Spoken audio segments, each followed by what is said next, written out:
from Long Island. I grew up in Holbrook.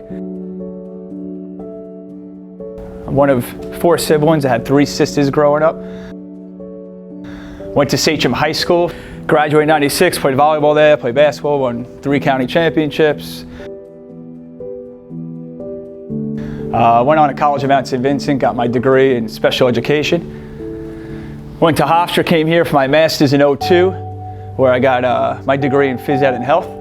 And I've been teaching ever since at Sachem North for 20 years. I've coached varsity basketball there. I've been doing varsity volleyball for 20 years. Won Long Island championships, won state championships. This is my family.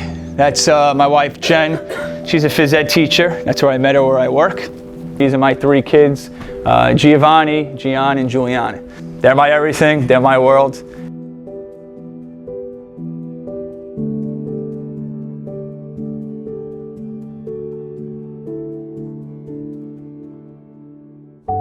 So it was February 12th. It was a Tuesday night. When I got up, I turned my neck and I felt right here a large lump sticking out of my neck. Not knowing what it was, thought it was maybe a pulled muscle. Went to work the next day. Thursday, it was still there. I went to my doctor in Holbrook and he sent me for a CAT scan. Woke up Friday, went to work. 8:45 in the morning, I'm teaching my earth signs, and I get a text from my doctor, who's a good dear friend of mine. I've known for about 15 years, and his text to me was, "You need to call me now." I called my doctor, and I said, "Hey, what's going on? What do you have for me? What's with this lump?" And his response to me was, "We're good friends for a long time. I'm not going to sugarcoat anything. I'm going to speak to you as a doctor right now." And he says, "You have cancer."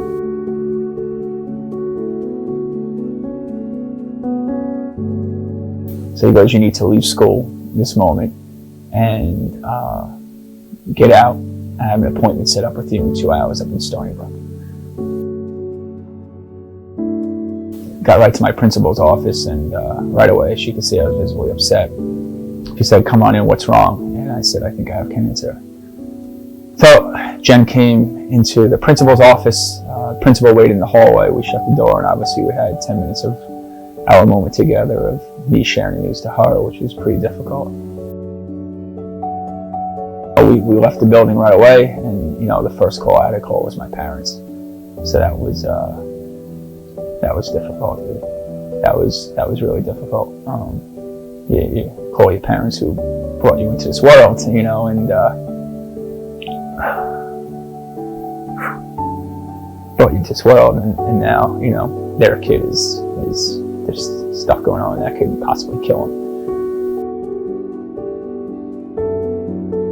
From there, we proceeded to Stony Brook. They did some biopsies. I had a biopsy surgery done on February 18th. And on February 25th, approximately 4:45, because I'll never forget where I was standing in my kitchen when the doctor called and told me that I have stage 4 metastatic kidney cancer.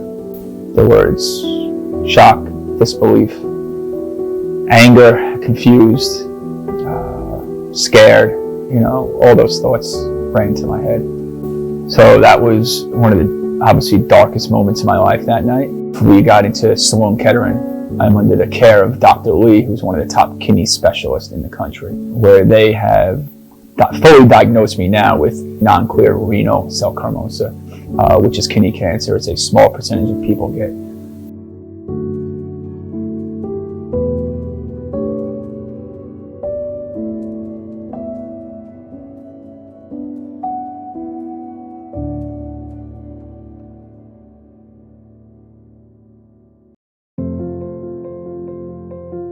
When I found out about my cancer in February, I want to say for about 3 or 4 weeks, I was in a really bad spot. Right? And I was getting support everywhere. I mean, everywhere. Everybody was it was overwhelming. It was great. But all that was all good. But up here, it wasn't clicking. So I had to make a decision to go down that dark road, which I was. But I made a decision that day to go down a different path and take the most positive thing I can out of here and understand I'm still here, I still have life, I still can enjoy this, and I can maybe be positive with this and make, some sort of experience for other people, a good experience.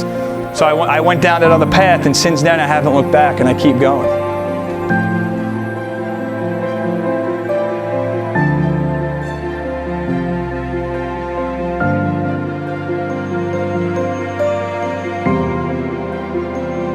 And I told myself I competed my whole life. As an athlete at Sachem, right, I won county championships.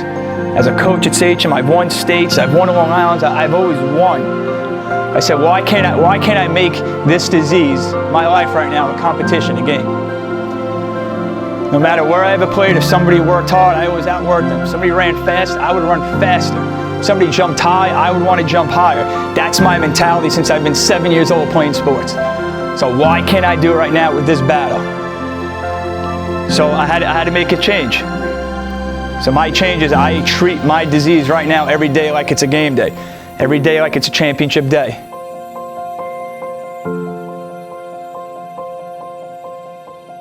If you want to have a championship mentality, your mind has to be in the same spot all the time. If I want to beat this cancer, I can't just turn it on one day and turn it off. Like, I have to have the same mindset every day. Hey, I'm going to beat this disease. I don't care about 8%. I don't care about a 2-year survival rate. Like, I'm going to get past this.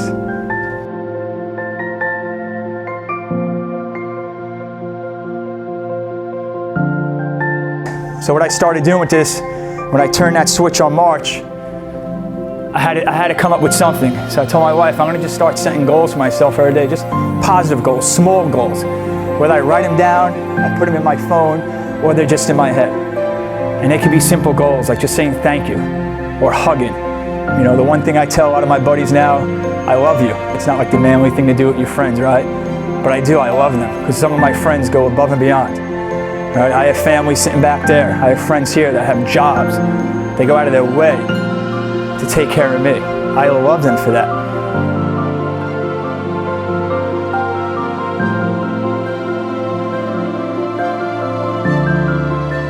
So I'm facing the biggest challenge of my life.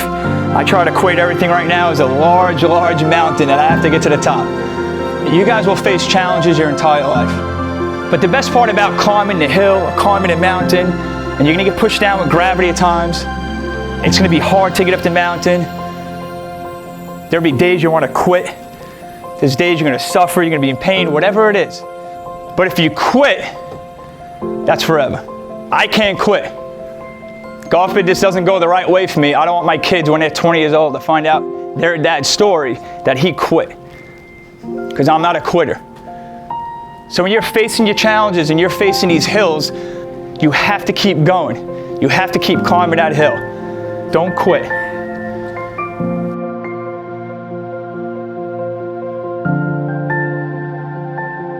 And then we get into talking about being a great teammate. But what's the difference of a good teammate and a great teammate? Like right now in my life, I have the best, I have great teammates. Because if not, I probably wouldn't be here doing this. Last week, 2 weeks ago when they found out it spread to my liver, I was talking to my principal. She was at one of my games. She could tell I was a little bummed about it. So my principal actually shut down my high school from 8 o'clock to 9 o'clock in the morning. Had 2,500 people on the field.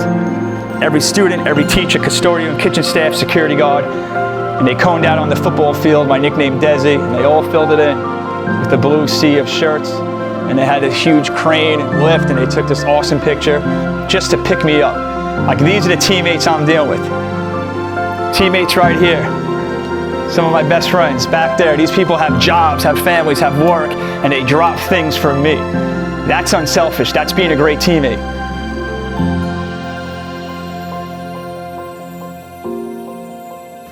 And I wouldn't be here doing all these things with the support of all the unselfish teammates I have. Because with great teammates, you will have great success. Do you understand that? With great teammates, you will have great success.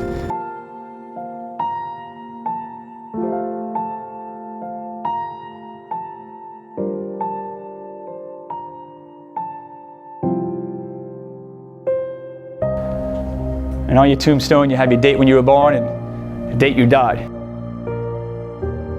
What are you going to fill that up with? Something I've never thought about. I've always thought I was a good person, a good father, a good friend. This cancer has made me a better person, a better father, and a better friend. You know, my purpose in life is just to be happy. Right? I feel like happiness is the ultimate that we could get to, the top of the ladder.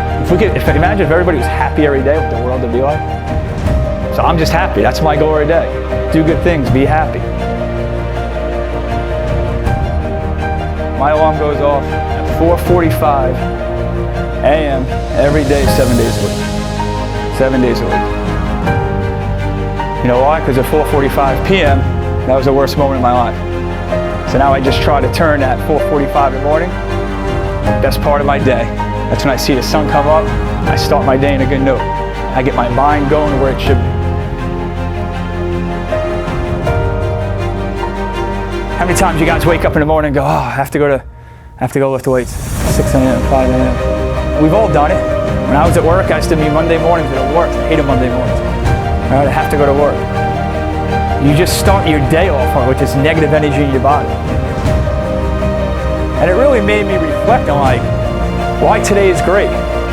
Like, yeah, I got cancer all over my body, but today's great because I got to see the sun come up. I get to go home to see my family. I get to do things today. And it was just a weird moment for me because there was so much negativity in my life where I'm like, I didn't feel anything. I was sitting there like, this is just an amazing day. I get to see my family, my friends, I get to see the sun come up tomorrow. And I tell people, you don't have to do anything. You never have to do anything. Remember that as you move forward and you leave this room today, you get to do things in this life. Just like every day I get to wake up and see the sun come up. I get to see my wife, because tomorrow is not guaranteed. And you've heard that before, but now my lens in life is a lot different than all yours.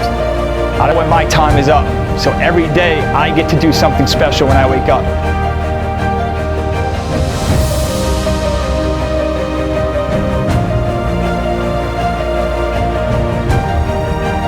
I'm 41 years old and all this cancer in my body, and these 3 small words mean everything to me right now. That we get to do things in this life. Every morning my alarm goes off and I get to kiss my wife in the forehead. I get to come home, put my kids on the bus. I get to have breakfast with them. I get to go to practice to see my team. My old life I would say, oh, I have to do these things. And I tell you don't have to do anything. You know, it's funny, what's going on with me, people are like, oh yeah, like, you have no choice, you have to fight. No, man, I have a choice.